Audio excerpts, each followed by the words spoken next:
웬만하면 화를 안 내시죠? 근데 예수님이 크게 한번 화를 내신 적이 있다고 여러분은 알고 계십니다. 언제 화를 내셨죠? 예수님 생각하면 전혀 화를 안 내실 분이신데 화를 한번 크게 내셨습니다. 성전. 그렇죠. 이것 때문에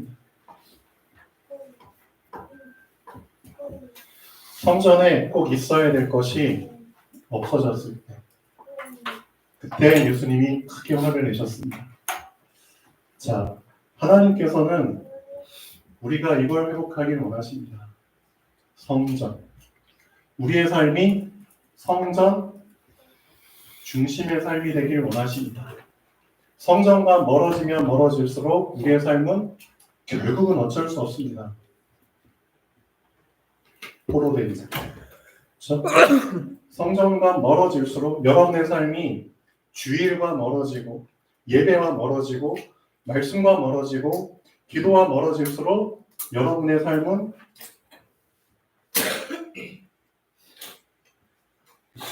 눈뜬 소경.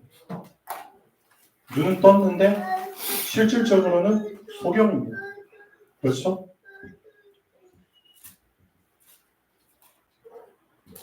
눌린 자. 정말 우리를 누르는 게 너무나 많죠. 갈수록 많이 늘어나고 있습니다. 보이는 것도 누르고 보이지 않는 것도 누르고 사람도 나를 누르고 심지어는 가족들도 나를 누르고 내 자식도 나를 누르고 내 부모도 나를 누르고 그냥 내 직장도 누르고 돈도 누르고 건강도 누르고 내 자신도 나를 누르고 날 누르는 것 천지예요.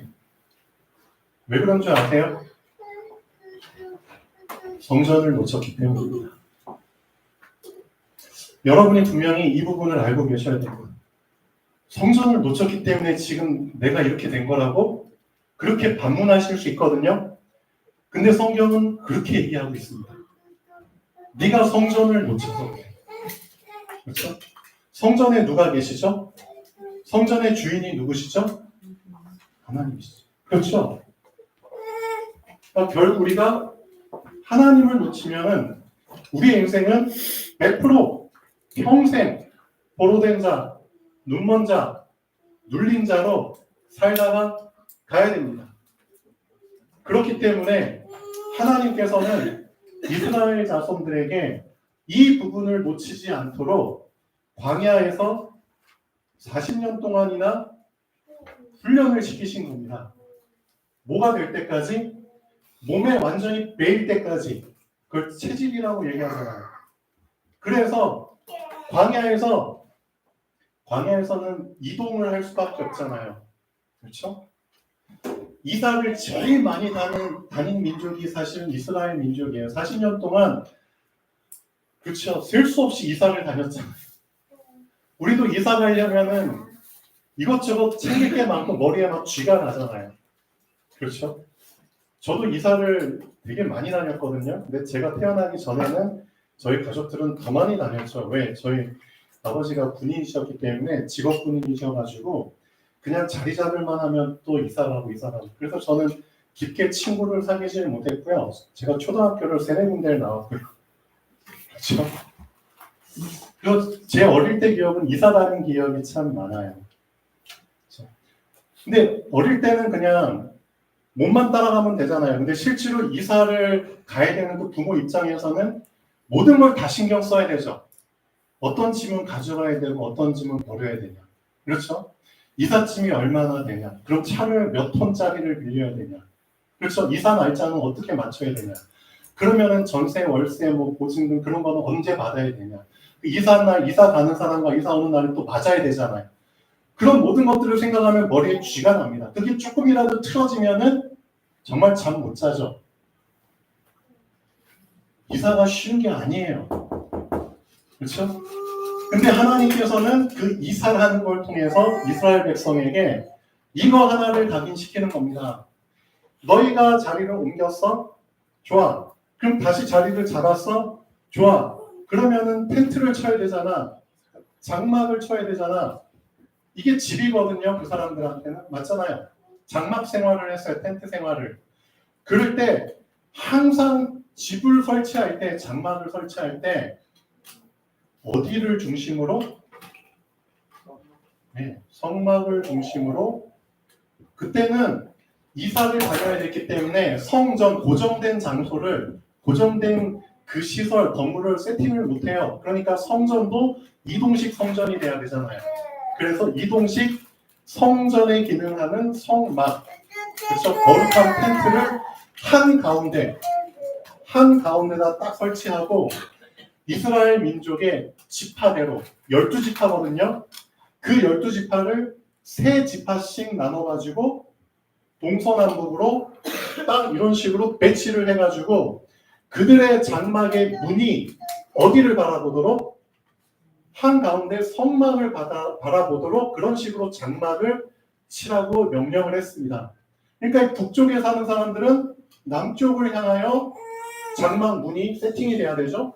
동쪽에 있는 사람들은 서쪽을 향하여, 서쪽은 동쪽을 향하여, 남쪽은 북쪽을 향하여. 왜? 성막이 한가운데 있습니다. 그렇죠? 그런 식으로 장장 몇 년을? 40년을 예, 광야 40년을 그렇게 생활한 겁니다. 광야에서 40년 동안 이제 이스라엘 백성들이 이제 하나님이 이제 뺑뺑이 돌리셨거든요. 예, 목적은 하나입니다. 너희들의 인생이 만약에 성전을 놓쳐버리면 너희들의 인생의 눈이 인생의 방향이 하나님의 나라를 놓쳐버리면 말씀을 놓쳐버리면 너희는 고아가 될 수밖에 없어. 맞잖아요. 광야 여러분들 한번 나중에 기회 되시면 사막 그런 데 한번 여행 가보시면 좋을 것 같아요. 사막 한가운데 떨어지면은 동서남북이 다 똑같다니까요. 어디가 어딘지를 몰라요. 방향성 자체가 없어요. 맞죠? 그래서 광야에서는 오직 하나님의 말씀, 성막, 하나님의 언약궤가 가는 대로 그냥 따라가는 겁니다. 그렇죠? 그 훈련을 장장 40년을 시켰다니까요. 왜? 체질돼야 되니까. 체질 안 되면 다시 여기저기서 막 군소리 나옵니다. 아, 우리가 내국에 갈 때가 좋았어. 그때 우리가 뭐 고기도 먹었지, 뭐도 먹었지. 자꾸 그런 말 나온다니까요. 그래서 하나님이 40년 동안에 그런 불평하는 사람들을 조용히 다 잠재우셨잖아요. 광야는 그런 곳입니다. 광야는 하나님이 걸러내시는 곳입니다. 어떤 사람들을? 성경에서는 여러분들이 이 두 가지만 잘 보시면 됩니다.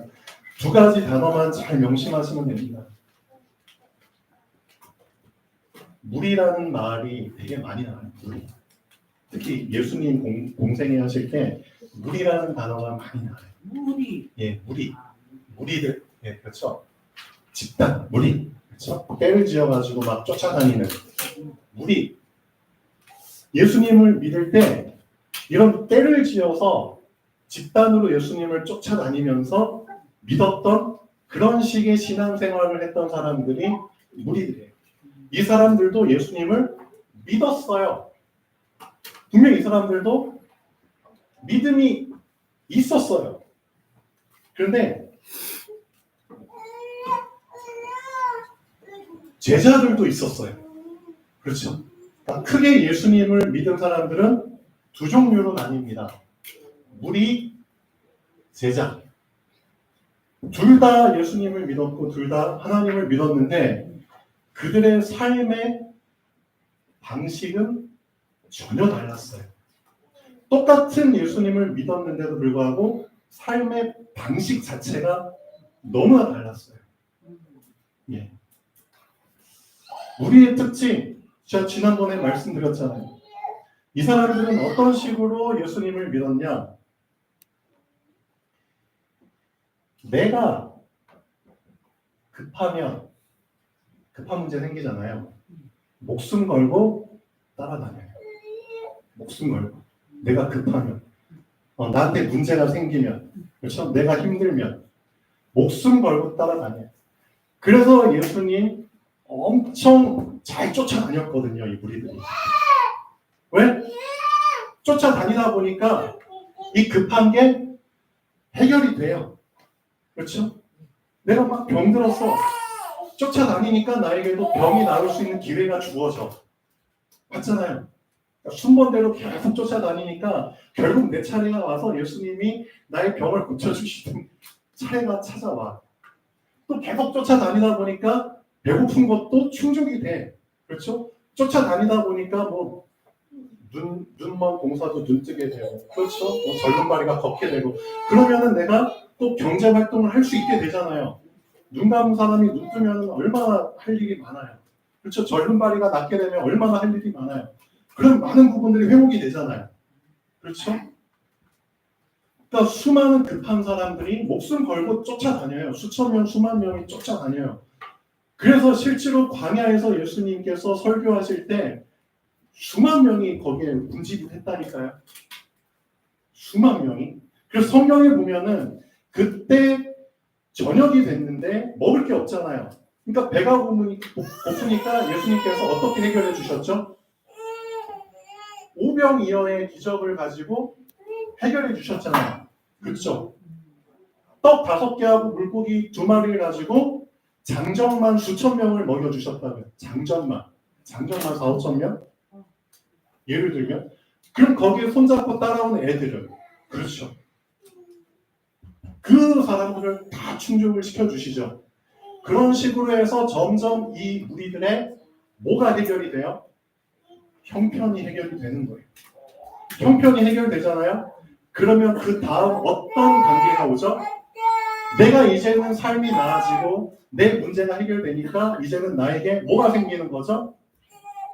선택권이 생기는 거예요. 선택권. 예전엔 내가 선택권이 없었어요. 왜? 내가 병들었거든. 내가 선택권이 없었어요. 내가 없거든. 근데 이제는 내가 갖게 되고 병이 낫게 되니까 점점 내가 여유가 생기니까 이젠 나에게 선택권이 생기는 거야. 그러면 나는 이제 예수님을 어떤 식으로 믿게 되죠? 이제는 내가 가고 싶을 때 가고 가기 싫으면 안 가도 되는 거예요. 그렇죠? 실제 이런 일들이 많이 있었어요. 뭐 예수님이 오늘은 저쪽 마을에서 설교 말씀하신대. 그래? 근데 이제 나는 이제 병도 나았고 어느 정도 여유가 생겼어. 그러니까 오늘은 그냥 집에 있을래. 그렇다니까요. 나에게 선택권. 그러니까 이제 내키면 하고 내키지 않으면 안 가는 이게 무리의 신앙생활의 삶의 방식이에요. 똑같이 예수님을 믿었지만 선택권이 누구한테 있는 거예요? 나한테 있는 거예요. 그렇죠? 내가 내키면 가고 내키지 않으면 그렇죠? 나에게 문제가 생기면 또 매달리고 문제 해결되면 또 좀 멀어지고 그들도 사실은 믿는 사람들 맞아요. 그런데 이 무리들의 특징은 뭘까요? 계속 이 수준에서 반복되는 거예요. 이 수준을 절대 넘을 수가 없어요. 어떤 수준? 계속 포로된 상태, 눈먼 상태, 눌린 상태로 있다가 또 해방받았어. 그러다가 또 포로된 상태, 눈먼 상태, 눌린 상태로 또 다시 돌아가. 그러다 또 해방받았어. 또 돌아가. 자꾸 이 상태 속에서는 쳇바퀴 돌듯이 살다가 그냥 인생 끝나는 거예요. 이게 무리들의 상태예요. 무리들의 삶의 방식이에요. 그런데 그 속에 하나님께서는 또 누구를 특별히 뽑아주셨냐? 제자. 이 제자들의 삶의 방식은 이들과 전혀 달라요. 뭐가 다른 줄 아세요? 이 제자들한테는 선택권이 없어요. 그게 특징이에요. 여러분들은 어떻게 신앙생활을 해요? 근데 사람들이 또 착각을 해요. 선택권이 없다? 이거 너무한 거 아니야? 이거 완전히 나한테는 자유가 없는 거 아니야? 그런 식으로 또 착각할 수 있거든요. 근데 그게 아니라니까. 선택권이 없다는 말. 이 말뜻을 잘 새겨 들으셔야 돼요. 선택권이 없다는 게 어떻게 보면은 진짜 큰 축복인 거예요. 마가복음 3장 13절에서 15절까지를 여러분은 꼭 여러분 머리에 각인시키셔야 됩니다. 여러분에게 진짜의 말씀이 충격적으로 다가오는 그 순간 여러분은 제자의 개념을 사실은 그때 붙잡게 되는 겁니다. 이 부분이 나에게 충격적으로 부딪히지 않으면 미안하지만 제자라는 얘기 아무리 안 만들어도 사실은 나하고는 상관이 없습니다. 뭔 뜻이죠? 난 제자가 사실은 아니라는 거겠죠. 제자의 삶을 안 산다는 뜻이겠죠. 마가복음 3장 13절에서 15절 여러분 다 외우고 계시죠? 예수께서 산에 오르시니 자기의 원하는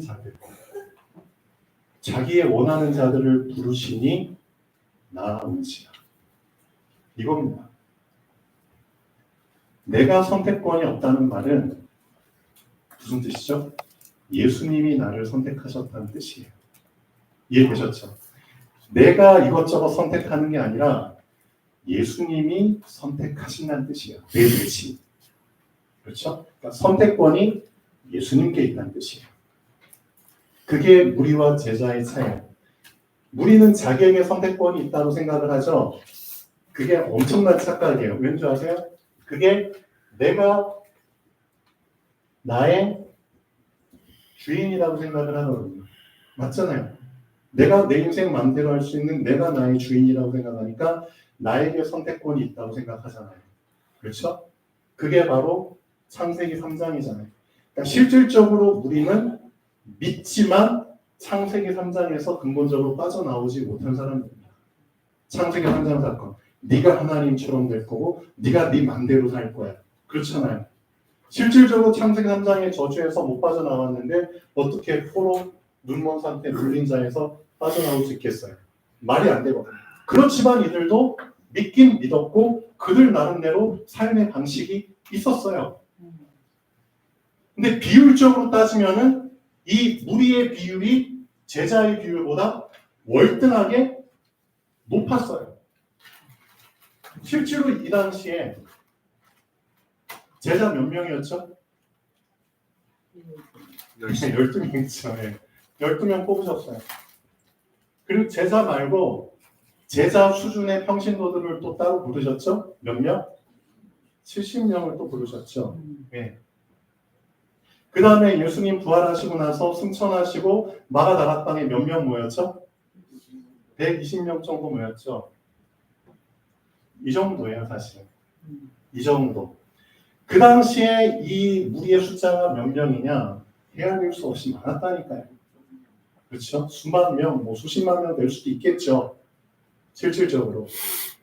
그 숫자에 비하면은 이 숫자는 되게 초라하죠. 초라할 수밖에 없어요. 근데 괜찮아요. 왜 괜찮냐? 예수님이 이들을 선택하셨거든요. 그렇죠? 예수님이 선택하셨거든요. 그렇다면 뭔 뜻이죠? 예수님이 책임지신다는 뜻이에요. 이 사람들은 내가 선택하니까 내가 책임져야 되지만 이들은 예수님이 선택하셨기 때문에 예수님이 책임지시는 거예요. 예수님께서 어떻게 책임지시냐? 나와 자기와 함께 있게 하시고 책임지는 방법은 이거예요. 함께. 하나님은 여러분과 함께 하시면서 여러분을 책임지시는 거예요. 그렇죠? 그래서 함께라는 단어를 놓치면은 사실 다 끝난 겁니다. 미안하지만. 실질적으로 이 삶의 방식과 이 삶의 방식의 가장 근본적인 차이가 함께예요. 맞잖아요. 이 무리들은 자기가 내키면 원하면 예수님 찾아가고 자기들 충족되면 예수님 안 찾아가거든요. 근데 이 제자들은 그런 선택권이 없어요. 예수님이 이 사람들을 제자들을 부르자마자 자기와 함께 있게 하시도록 그냥 자기와 함께 동거하셨어요. 동거. 실제 가정이 있는 사람들이었거든요. 베드로, 안드레, 야고보, 요한, 빌리, 바돌로메, 도마와 마테, 알페오의 아들 야고보와 시몬과 다데오와 가룟 유다가 12명의 제자들 다 성인들이었거든요. 그나마 청년 요한. 그렇죠? 베드로 나이 많아요. 어부, 가정, 와이프 있고 장모 있고 자식들 있고 그런데 이 베드로를 그 삶 속에서 그냥 빼냈다니까요. 빼내가지고 너 지금부터는 너가 지금까지 살던 방식 다 올스톱 시켜. 다 차단해. 너는 나만 따라다녀. 이게 어떻게 가능하냐고요. 근데 실제로 성경에 보니까 베드로, 야고보, 요한 다 어부들이잖아요. 예수님께서 그들에게 명령하셨을 때 이 사람들이 어떻게 반응을 보였죠? 이들이 각각 자기의 배와 그물을 버려두고 예수를 쫓으니라. 그게 가능하죠? 예수님이 이들을 선택하셨거든요. 그래서 그게 가능한 거예요. 선택한 자에게 권한이 있기 때문에 따를 수밖에 없는 거예요. 그러니까 제자들한테는 내키면 하고 내키지 않으면 안 하고 그런 게 없었어요. 그래서 사도 바울이 고린도전서에 분명히 얘기하거든요. 그리스도의 사람에게는, 하나님의 자녀에게는 그리스도께서 이게 뭐죠? 예수란 뜻이거든요. 그렇죠? 이게 순종이잖아요. 그리스도께서 하신 것처럼 우리도 이것만 할 뿐이야. 그렇죠? 우리도 이것만 할 수밖에 없어. 왜? 하나님의 사람들이니까. 그렇죠? 그러니까 자기 원하는 자들을 부르시니 나왔어. 자기와 함께 있게 하시고, 두 번째 또 보내사 전도도 하고. 그렇죠? 그러니까 실질적으로 무리들이 할 수 없는 것을 제자들이 하는 겁니다. 이 전도를. 무리들도 전도를 하긴 하겠죠. 근데 그 전도라는 게 미안하지만 틀을 깰 수 없는 전도를 하는 게 무리들입니다. 맞잖아요. 왜? 이 무리들 자체가 틀을 못 깨고 있거든요. 어떤 틀? 주인이 안 바뀌었잖아요. 실제 주인이 안 바뀌었잖아요. 그렇죠? 내가 주인으로 그냥 나는 내가 내키면 내키는 대로 신앙생활 하잖아요. 그렇죠? 주인이 안 바뀌었기 때문에 실질적으로 포로된 자, 눈먼 자, 물린 자 여기에서부터 영원한 해방을 사실은 못 받거든요. 평생 저 세 가지 틀 속에서 잡혀서 그냥 살아야 되는 겁니다. 그러니까 결국 이 사람들이 전도를 해도 틀을 깨지 못하는 전도를 할 수밖에 없는 거죠. 제자들은 어떤 전도를 하죠? 틀을 깨주잖아요. 그렇죠? 네 삶에서 빠져나오도록. 응? 그러면 나 어떻게 돼? 당장 내가 하는 거 올스톱 되면은 예를 들면 그럼 다 사람들 그냥 죽는 것처럼 생각하거든요. 그게 아니라니까요. 그래서 그 무리와 제자의 그 경계선을 넘는 게 사실상 사람들은 거의 불가능, 어렵다고 생각을 하죠. 그러니까 이게 그 차이입니다. 이게 홍해 앞에서, 그렇죠? 홍해 앞에서 그냥 안절부절 그냥, 그렇죠? 그런 사람들과 가만히 있는 사람들의 차이. 이거거든요, 사실. 홍해 앞에서 왜 사람들이 다 울부짖고 막 원망하고 막, 그렇죠? 세상이 막 떠나갈 듯이 막 다 끝난 듯이. 왜 그럴까요? 이들은 못 보거든요. 뭘 못 보죠? 하나님이 이미 예비하신 길을 못 보고 있어요. 홍해 속에 분명히 길을 예비해 주셨거든요. 제가 전에 말씀드렸잖아요. 믿음이라는 거는 실상이라는 단어가 들어가야지만 그게 믿음이 성립이 되는 거예요. 믿음이라는 단어 안에 실상이라는 단어가 없으면은 그건 믿음이 아닙니다. 실상이라는 단어 자체가 이미 존재하기 때문에 실상이라는 단어를 쓰는 거거든요. 실제로 있는 상이에요. 실제로 있는 상. 그렇죠? 이것이 가리워져서 감추어져서 보이지만 않을 뿐이지. 여러분 초등학교 때 보물찾기 많이 하셨잖아요. 선생님들이 다 숨겨놓죠. 안 보일 뿐이죠. 분명히 있거든요.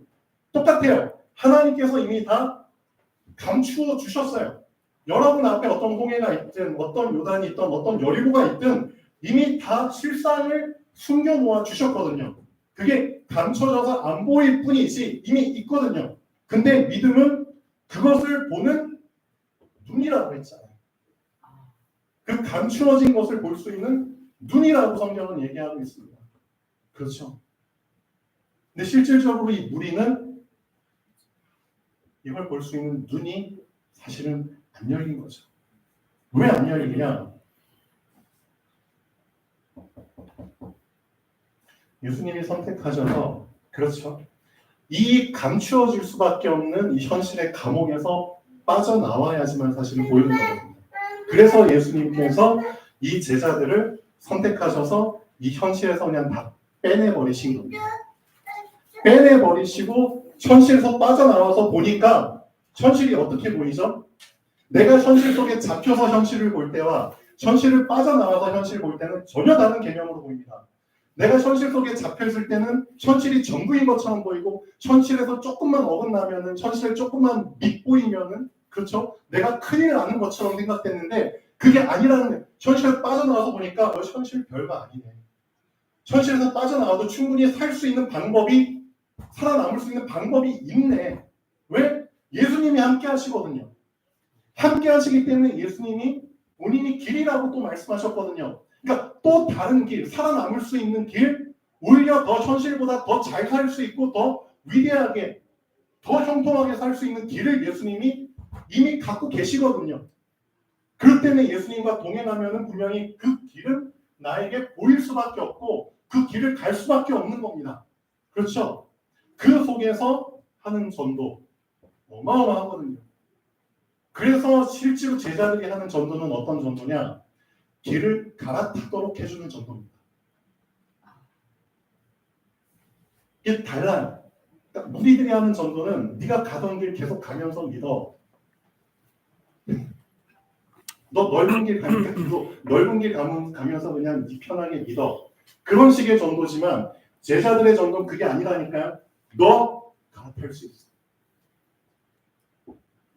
그렇죠. 그래서 전도 자체가 다릅니다. 제가 볼 땐 그래요. 왜? 실제 이걸 경험하고 있고 누리고 있거든요. 맞죠?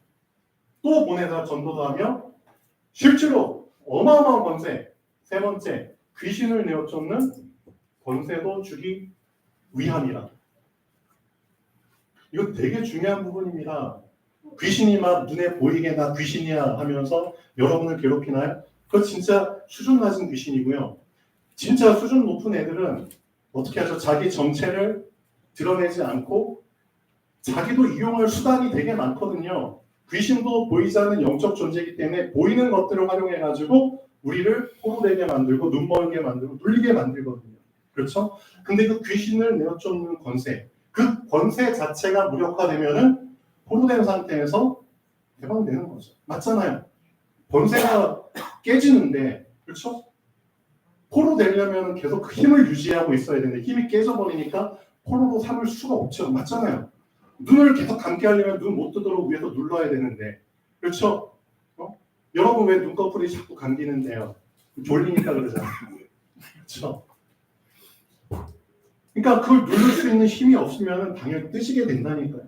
눌리면서 누림으로 그 귀신을 내어쫓는 권세를 주기 위함이야. 이건 실질적으로 제자들에게 주신 어마어마한 특권입니다. 그러니까 우리가 볼 때는 우리가 선택권이 없는 것처럼 보이지만 예수님께서 이 어마어마한 것을 선택할 수 있도록 주신 겁니다. 이해되셨나요? 우리는 되게 착각하고 있어요. 많은 사람들이 예수님 믿으면 내가 자유가 없을 것 같고 내가 하던지 못할 것 같고 그렇게 생각하지만 그게 아니라니까요. 그건 되게 수준 낮은 생각이에요. 오히려 우리가 예수님을 믿음으로써 예수님께서 우리에게 더 많은 것들을 선택할 수 있는 권한을 주십니다. 그렇죠? 그래서 무리에서 제자. 이 두 단어가 사실은 성경에서 제일 중요하게 말하는 부분입니다. 왜? 결국 우리는 이 둘 중에 하나의 길을 가면서 살아야 되거든요. 결국. 전에 말씀드린 것처럼 무리의 삶 되게 매력적인 부분 많아요. 얘기했잖아요. 내가 내키는 대로 하면 되니까 난 언제든 내가 원하는 대로 변명할 수 있고 그렇죠? 내 자신을 합리화시킬 수 있고 그렇죠? 언제든지 내 입장, 내 형편 어필할 수 있고 얼마나 좋아요. 그렇게 하면서 내 자신이 더 계속 인정받기도 하고 사람들이 나를 더 잘 생각해 주기도 하고 그런 맛을 여러 번 많이 봤잖아요. 그러니까 이 맛을 못 버리고 그렇죠? 계속 무리 속에 있는 사람들도 많죠. 근데 여러분 중에는 어떻게 보면 무리와 제자의 그 기록, 갈림길에서 고민하고 있는 분도 사실은 계실 겁니다. 기록. 그러니까 기로라는 단어 자체가 방향이 다른 서로 다른 두 선이 만나는 지점을 기로라고 하잖아요. 근데 예수님께서는 하나님께서는 분명히 우리에게 뭘 원하실까요? 왜 40년 동안이나 광야에서 40년 동안 살면서 성전을 중심으로 성막을 중심으로 너의 문을 그렇죠? 세팅하라고까지 얘기하셨을까요? 결국은 이거거든요. 제자. 하나님께서는 우리에게 제자의 길을 가기를 원하시는 거예요. 그래서 노골적으로 예수님 말씀하셨잖아요. 너희는 좁은 문으로 들어가라. 좁은 문으로 들어가. 넓은 문은 어떻게 보여요? 그렇죠. 넓은 문은 너희들 볼 때 정말 편안하고, 그렇죠? 더 좋은 길처럼 보이지만 필경 사망의 길입니다. 라고 얘기하잖아요. 필경. 그렇죠? 그래서 무리와 제자의 단어와 같은 의미의 단어가 이겁니다. 예수님을 우리는 손님으로 모셔드린 사람이고, 제자들은 예수님을 주인으로 모셔드린 사람입니다. 그래서 무리와 제자의 차이를 요한복음 2장에서 명확하게 예수님이, 그렇죠, 실제 사건을 통해서 알려주고 계십니다. 갈릴리 가나의, 그렇죠, 결혼식 장소에서 포도주가 떨어졌잖아요. 그 사건을 여러분 다 알고 계시죠? 예수님이 그때 초대를 받았어요.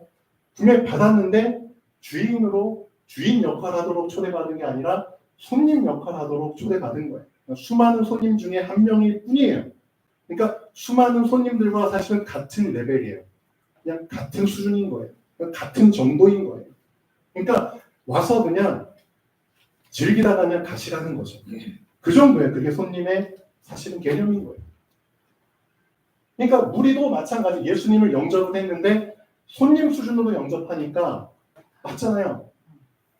손님 수준으로 영접하면 어떻게 되죠? 여러분들 집에 막 손님 초대하잖아요. 그러면 여러분 하고 싶은 대화도 나누고 상대방이 하고 싶은 얘기도 듣고 하죠. 얘기 나누는 것까지는 좋아요. 그런데 실제로 나에게 어떤 정말 깊은 문제들이 있으면 손님이 해결해 줘요? 안 해주잖아요. 그냥 말로서만 위로해주고 그냥 가버리잖아요. 또 손님의 특징이 뭔지 아세요? 뭐라? 이놈이 나한테 뭔가 도움을 요청하네? 그러면 눈치 보다가 나 지금 급한 일에서 빨리 가야 될 것 같아. 빠져나오죠. 그게 손님이잖아요. 손님은 남의 일에 깊이 개입하는 거를 사실은 싫어하죠. 왜? 개입하다가 나까지 덤탱이 써가지고 나까지 같이 뭐 감당하거나 그런 거 싫어하거든요. 그게 손님이잖아요. 어찌됐든 우리들은 예수님을 손님 수준으로 그냥 믿고 있는 거예요. 그러니까 실질적으로 예수님은 그냥 손님이 돼서 우리 안에 들어와서 그냥 우리를 그냥 옆에서 지켜보실 수밖에 없죠. 지켜보실 수밖에 없죠. 우리가 어떤 큰 일이 생기면 도와주셔야 되는데 못 도와주시죠. 왜? 우리 자체가 예수님을 손님으로 모셔드렸거든요. 그래서 나에게 응답이 없는 거예요. 미안하지만. 그거 잘 생각해 보셔야 됩니다. 왜 나에게 응답을 안 주세요? 라고 사람들 많이 하나님께 막 항면하면서 기도하지만 응답 못 주실 수밖에 없도록 우리 자신이 예수님을 손님으로 세팅시켜버렸는데 그게 어떻게 가능하냐고. 맞죠? 이 부분을 먼저 깨야 된다니까요. 그렇죠? 예수님이 정말 여러분에게 주인으로 모셔지면은 예수님 해결하십니다. 그 어떤 것도 해결해 주십니다. 물이 변해서 포도주가 될 만큼 해결해 주십니다. 맞죠? 홍해가 달라져 길이 보일 만큼 해결해 주시고요. 우리 앞에 무너지지 않을 것 같은 여리고도 그렇죠. 우리 힘들이지 않고 그냥 무너뜨려 버리십니다. 그게 주인의 일이거든요. 그렇죠. 그러니까 실제 우리가 예수님을 주인으로 모셨을 때만 우리에게 경험될 수 있는 일입니다. 내 주인이 그런 분이라는 사실을 우리가 경험을 했을 때 마음껏 우리가 자랑할 수 있고, 그렇죠? 그분으로 인해서 우리가 든든하게 만족하게 신앙생활을 할 수 있는 거잖아요. 그렇죠? 그러니까 예수님이 진짜 우리 주인이 되셔서 우리가 그런 걸 많이 경험하게 되면은 우리가 세상을 보는 눈은 달라집니다. 세상이 예전에 한없이 높아 보이고 위대해 보였는데 그게 아니에요. 세상이 우리 발밑에 있다는 것을 알게 됩니다. 그렇죠? 그게 정복자의 실질적인 상태입니다. 정복자는 세상을 이미 자기 발 아래에 두고 정복하는 겁니다. 그래서 예수님 바울을 통해서 말씀하시잖아요. 사단을 너희 발 아래서 무릎 꿇게 하리라. 그렇죠? 사단을 너희 발 아래서 무릎 꿇게 하리라. 정복자거든요. 실제 그런 삶은 제자의 길로 갈아탔을 때 주인으로 모셨을 때 가능한 일입니다. 그렇죠?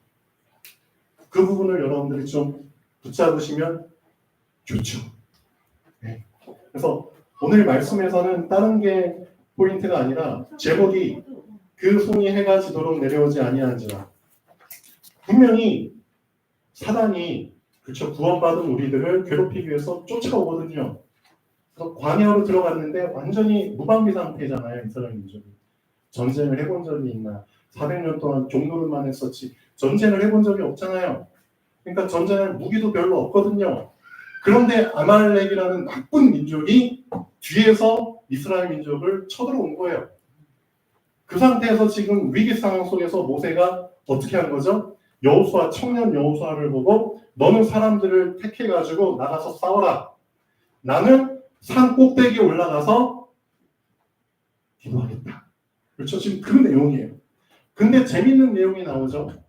모세가 산 꼭대기에 올라가서, 산 꼭대기에 올라갔다는 건 무슨 뜻이죠? 밑에서 전쟁하는 사람들이 다 모세를 볼 수 있다는 뜻이에요, 사실은. 저 산 높이에 한 사람이 올라가 있는 예를 들어. 산 밑에서 싸우다가 산을 보면은, 모세.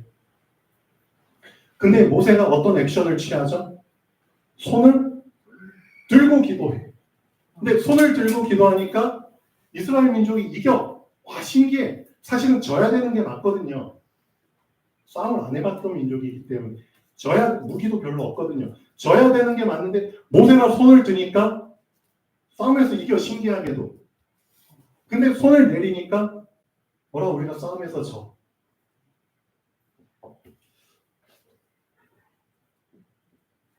왜 모세의 행동과 전쟁을 결부시켰을까요? 이 부분을 여러분이 붙잡으셔야 되는 겁니다. 실제 우리의 삶이 전쟁이거든요. 맞죠? 전쟁과 같은 삶인데 이 삶이 결부되어 있다는 겁니다. 뭐하고? 여러분의 영적 상태와 영적인 행위하고 결부되어 있다는 것을 성경은 얘기해주고 있는 겁니다. 근데 우리는 영적인 부분하고 우리의 실제 삶을 결부를 안 하고 있거든요. 그렇잖아요. 그냥 치열한 전쟁 속에서 그냥 내가 힘들도록 죽도록 그냥 막 상대방을 싸우고 막 그렇게 해서 전쟁이 끝나는 것처럼 생각하는데 그게 아니라니까요. 이 부분, 이 틀을 깨게 하기 위해서 사실은 하나님이 모세에게 그런 생각을 주신 겁니다. 모세가 독단적으로 내가 하나님의 산에 올라가서 꼭대기에 서겠다. 그렇게 모세가 독단적으로 할 수 있는 게 아니에요. 맞잖아요. 하나님이 분명히 모세에게 생각을 주셨을 거고 맞잖아요. 내가 이렇게 할 것이라고 모세에게 미리 암시를 주셨잖아요.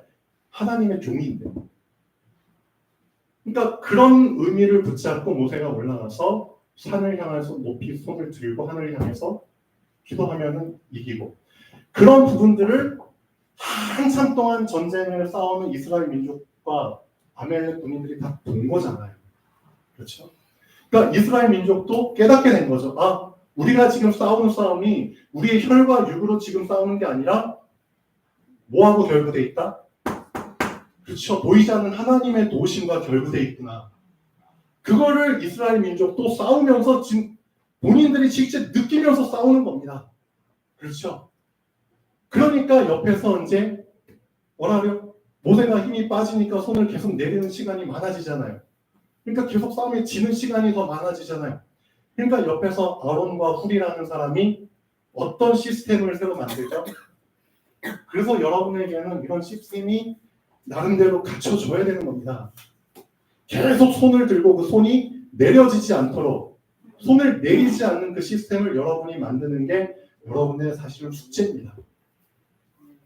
그러니까 여러분의 실제 현실 속에서 전쟁을 싸우는데 여러분의 영적 시스템이 손을 내리지 않도록 계속 손을 들고 있도록 그 시스템을 세팅하는 게 여러분에게 사실은 숙제입니다.